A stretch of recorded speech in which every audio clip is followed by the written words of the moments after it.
নমস্কার, আপনারা দেখছেন গ্লোব টিভি। সবার পাশে সবার সাথে গ্লোব নিউজ নিয়ে এখন আমি ত্রিপর্ণা রয়েছি আপনাদের সঙ্গে। এক নজরে দেখে নেব আজকের বিশেষ বিশেষ খবর। ছাগল চাষ করে স্বাবলম্বী হয়ে তাক লাগালো দম্পতি। সরকারি জমি দখল করে পুকুর ভরাটের অভিযোগ। তৃণমূলে যোগ দিল বিজেপি সদস্যরা। রাস্তায় দেওয়াল তোলাকে কেন্দ্র করে উত্তেজনা ছড়ালো। বিদ্যুৎ না থাকায় রাস্তা অবরোধ করে বিক্ষোভ গ্রামবাসীদের। ক্ষীর গ্রামে পালিত হলো মায়ের পুজো। কোটি টাকার প্রতারণায় গ্রেপ্তার প্রতারক।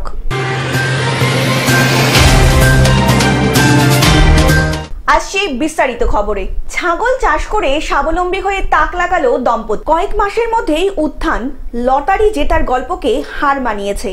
ছাগল চাষ করে তাক লাগিয়ে দিল দক্ষিণ 24 পরগনা জেলার পাথর প্রতিমা বকের গোপালনগর এলাকার দম্পতি গোপাল মাইতি এবং স্ত্রী মিতা মাইতি। 1 বছর আগে 5টি ছাগল নিয়ে পথ চলা শুরু করে দম্পতি। বর্তমানে প্রায় শতাধিক ছাগলের মালিক।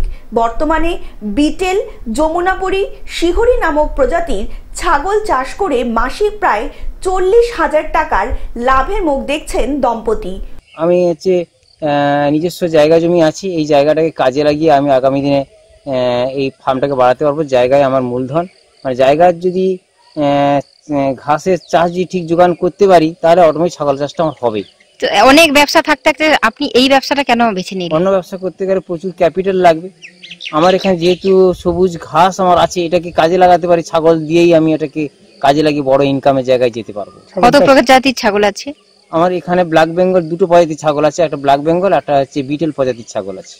অন্যদিকে নরেন্দ্রপুর রামকৃষ্ণ মিশন থেকে প্রশিক্ষণ নেওয়ার পর এই দম্পতি এখন নিজেরাই ছাগলের ভ্যাকসিন দেওয়া, রোগ বিবেচনা করে ওষুধ খাওয়ানো, এমনকি পরিচর্যাও করে আসছেন।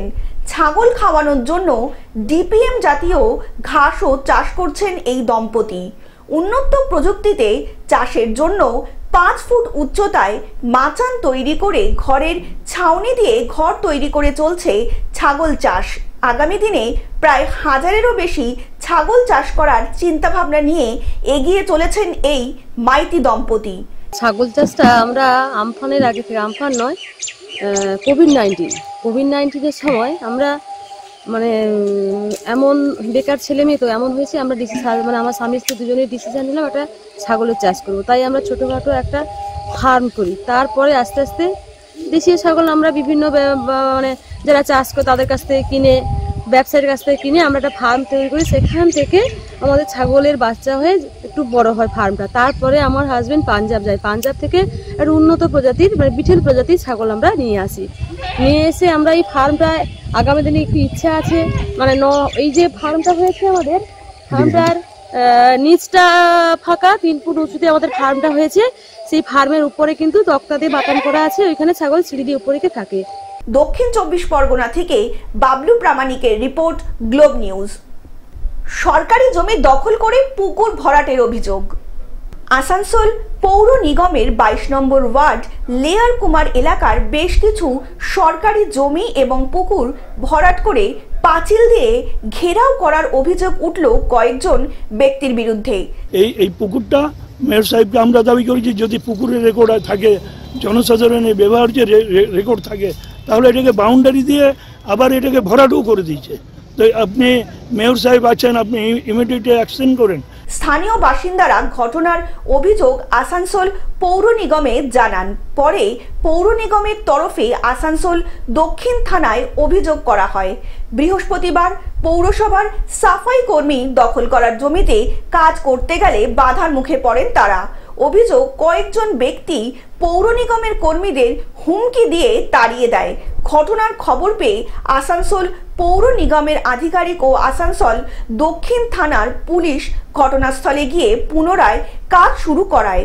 আমাদের সেবা সার্ভেয়ার যে কেদার মেয়র সাহেবের অর্ডারে আমরা আবার এখানে আসি। জায়গাটা পুরোভাবে সুষ্ঠুভাবে কাজটা হয় সে কারণে। তো এখন কি কেউ বাধা দিচ্ছে আপনাদের? না, এখন তো রয়েছি, আমরা সবাই রয়েছি, কোনো বাধা কিছু নেই। আমাদের পুলিশ অধিকর্তারা আছেন, অসুবিধা নেই কিছু। তো যদি এটা কি সরকারি জমি? সেটা তো আমরা বিএলওর কাছ থেকে আমরা যে রেকর্ড পেয়েছি যে পুকুর আছে, সেটা তো আমরা সেই তার এগেনস্টে তো এফআইআরটা হয়েছে।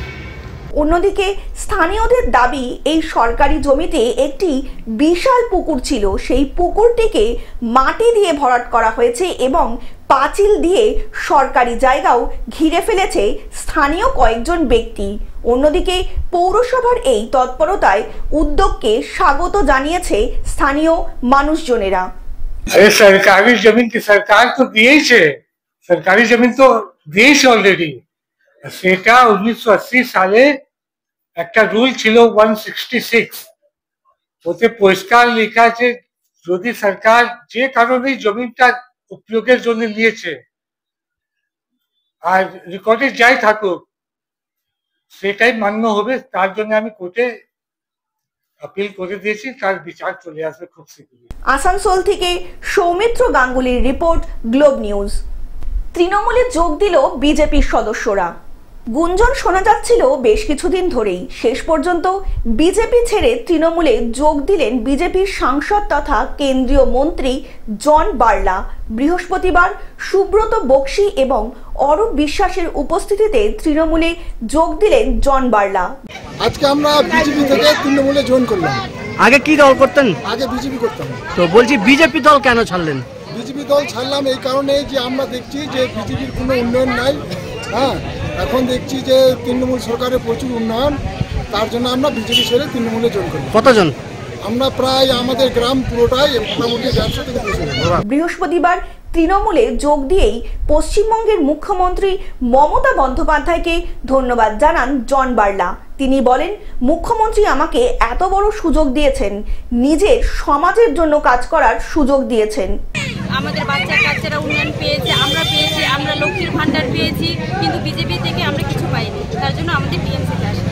দলত্যাগীদের হাতে পতাকা তুলে দেন মহিষবাতান অঞ্চলের তৃণমূল নেতৃত্ববৃন্দ। এই অনুষ্ঠানে উপস্থিত ছিলেন তৃণমূল কংগ্রেসের সভাপতি ঝাপুর রাজবংশী, মলাট পঞ্চায়েতের সমিতির বিরোধী দলনেতা ফিরোজা বিবি, তৃণমূল কংগ্রেসের মহিলা নেত্রী মৃণালিনী মণ্ডল মাইতি সহ অন্যান্য তৃণমূল নেতৃত্ব। অন্যদিকে তৃণমূলের এই কর্মসূচিকে কটাক্ষ করেছেন বিজেপি বিধায়ক গোপাল চন্দ্র সাহা। ফুটেজ দেখলাম আপনাদের সোশ্যাল মিডিয়ার মাধ্যমে, সেই ফুটেজে দেখা হচ্ছে যে তৃণমূলে যোগদান হচ্ছে এবং সেখানে বলা হয়েছে যে বিজেপি থেকে যোগদান হয়েছে। আমি বিজেপির সব কর্মীকে, বিজেপির সমস্ত কার্যকর্তাকে চিনি। আমি এখানকার স্থানীয় লোক, আমি বিধায়ক বটে কিন্তু আমি এখানকার স্থানীয়, আমার বাড়ি এখানে, আমি সবাইকে চিনি। কলকাতা থেকে রাজকুমার প্রসাদ এবং মালদা থেকে অভিষেক দাসের রিপোর্ট, গ্লোব নিউজ। রাস্তায় দেয়াল তোলাকে কেন্দ্র করে উত্তেজনা ছড়ালো। দুর্গাপুরের ফরিদপুর ব্লকের ফরিদপুর থানার গোগলা পঞ্চায়েতের রশিকডাঙ্গা গ্রামে বাড়ির দেওয়াল তোলাকে কেন্দ্র করে উত্তেজনা ছড়ালো। স্থানীয় সূত্রে জানা যায়, বাগদিপাড়ার জৈনিক ব্যক্তি এক গলির মুখে দেয়াল তোলার কাজ করছিল। দেয়াল তুলতে বাধা দেয় ঢাঙরপাড়ার লোকেরা। যে ওই দেওয়ালটায় আমরা অবজেকশন করেছিলাম। অবজেকশনটা একজন্য করেছিলাম যে আমাদের ওই গলিটার রাস্তাটা হয়ে আমাদের কিছু আদিবাসীরা পেরে যাওয়া আসা করে, আর ওই দেওয়ালটা যদি দিয়ে দেয় তো পুরোটাই গলি হয়ে যাবে, যে পেরে তো আমাদের আদিবাসীরা অনেক অসুবিধা হবে ছেলেদের। আমরা ওইটাই অবজেকশন করছিলাম। দেওয়াল তুলে দিলে গলি দিয়ে আসা যাওয়ার পথ বন্ধ হয়ে যাবে বলে দাবি তাদের। এই ঘটনাকে কেন্দ্র করে দুই পাড়ার বাসিন্দাদের মধ্যে প্রথমে বচসা বাঁধে, পরে মারপিট বেঁধে যায়। একে অপরকে লক্ষ্য করে চলে ইট বৃষ্টি। পুলিশ এসে থামাতে গেলে পুলিশকে লক্ষ্য করেও ছোড়া হয় ইট এবং পুলিশের একটি গাড়িতেও ভাঙচুর চালানো হয়। কাগজপত্র আপনার নামে আছে তো জায়গাটা? এখানে সব সরকার দিয়ে থাকে, কাগজপত্র কাহুরি থুড়ি আছে। এই জায়গাগুলো সরকারি জায়গা? অবৈধভাবে বাড়িয়েছেন? হ্যাঁ, অবৈধভাবে বাড়িয়েছেন তো? পাণ্ডবেশ্বর থেকে সুকান্ত বাগদির রিপোর্ট, গ্লোব নিউজ। বিদ্যুৎ না থাকায় রাস্তা অবরোধ করে বিক্ষোভ গ্রামবাসীদের। পরশুদিন রাত থেকে 14 ঘন্টা ইলেকট্রিক না থাকার কারণে গরমে হাঁসফাঁস অবস্থা। জীবন বাঁচানো দায় হয়ে পড়েছে উত্তর 24 পরগনার বসিরহাট পৌরসভার 20 নম্বর ওয়ার্ডের বাসিন্দাদের।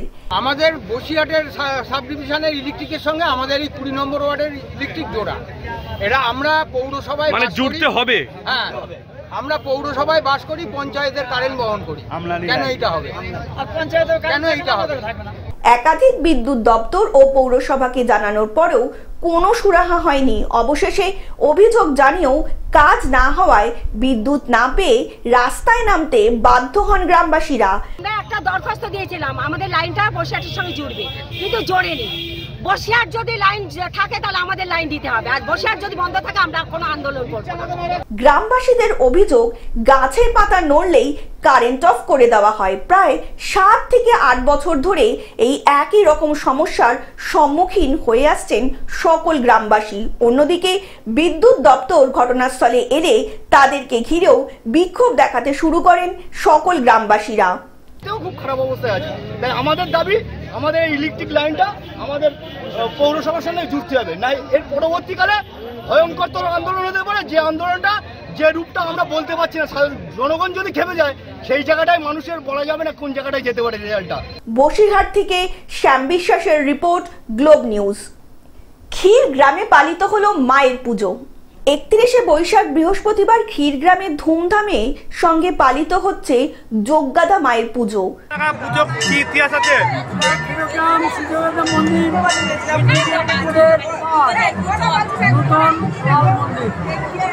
পূর্ব বর্ধমানের মঙ্গলকোটের ক্ষীরগ্রামের যোগগাদা মা 51 পীঠের অন্যতম একটি পীঠ।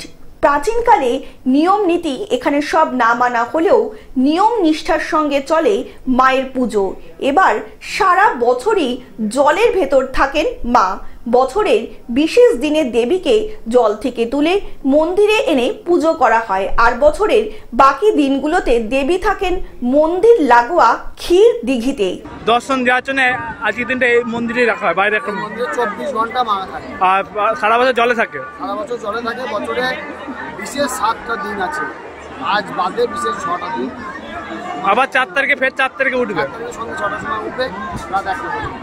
তাই এই পুজো ঘিরে উৎসাহ আর উদ্দীপনায় ভাসছে গোটা গ্রাম। কথিত আছেন দেবী হলেন মা মহামায়ার অন্য আর এক রূপ। এই জলের চাইতে আমরা 50 সালে জল এই এত এই পুজোটাকে এবার মানুষের সমাগম বেশি মনে করছেন গত বছর থেকে? বেশি মনে হচ্ছে। আগের বার ভোট ছিল, তার আগের বার করোনা নিয়ে আসতে পারে না মানুষ, এবার মানুষ তাই মাকে দেখার জন্য অধীরা করেছিল। পূর্ব বর্ধমান থেকে রাহুল রায়ের রিপোর্ট, গ্লোব নিউজ। কোটি টাকার প্রতারণায় গ্রেপ্তার প্রতারক। বৃহস্পতিবার নদিয়ার নবদ্বীপের এক ব্যক্তির 5 কোটি টাকা প্রতারণার অভিযোগের ভিত্তিতে মগরা থানার পুলিশ বৃহস্পতিবার সকালে তারাগণ গ্রামের বাড়ি থেকে গ্রেপ্তার করেন সোমনাথ মুখোপাধ্যায় নামে এক অভিযুক্তকে। আমাদের কাছে বলেছিলেন যে কিছু আরওআই দেবেন, সেই ভিত্তিতে ওনার কাছ থেকে আমাদের কাছ থেকে টাকা তুলেছিলেন এবং প্রথম কিছু টাকা ফেরতও দিয়েছিলেন। তার ভিত্তিতে আমরা আবারও ওনার কাছে কিছু টাকা ইনভেস্ট করেছিলাম, যেহেতু উনি আমার পরিচিত ছিলেন তাই। পুলিশ সূত্রে জানা গিয়েছে ইউনিক কোম্পানি নামে একটি সংস্থা খুলে গ্রাহকদের বেশি মুনাফার লোভ দেখিয়ে দিনের পর দিন প্রতারণা করে এসেছে এই অভিযুক্ত সোমনাথ। মানে একটা অর্থের এখানে ইনভেস্টমেন্ট শেয়ার বাজারের নাম করে উনি টাকা পয়সা সাধারণ মানুষের থেকে নিয়ে সেখান থেকে তিনি আত্মসাৎ করেন। সোমনাথকে গ্রেপ্তার করে চুঁচুড়া মহকুমা আদালতে পেশ করা হয়। পরে আদালত থেকে অভিযুক্তকে কলকাতার ইকোনমিক ডেভেলপমেন্ট অফিস সংস্থার আধিকারিকদের একটি দল নিয়ে যান জিজ্ঞাসাবাদ করার জন্য। অন্যদিকে আদালতে পেশ করার সময় অভিযুক্ত সোমনাথ মুখোপাধ্যায় জানান তাকে ফাঁসানো হয়েছে। সম্পূর্ণ সত্য নয়, মিথ্যা চক্রান্ত করে ফাঁসানোর জন্য। কে আছে? হুগলি থেকে রাজকুমার প্রসাদের রিপোর্ট, গ্লোব নিউজ। টেলিভিশন ছাড়াও গ্লোব টিভি এখন সমস্ত সমাজ মাধ্যমে উপলব্ধ। বিস্তারিত জানতে ফোন করুন আমাদের টোল ফ্রি নাম্বার 180089197444 অথবা লগ ইন করুন আমাদের ওয়েবসাইট www.globetv.in এ। গ্লোব নিউজ এখন এ পর্যন্তই। দেখতে থাকুন গ্লোব টিভি, সবার পাশে সবার সাথে। নমস্কার।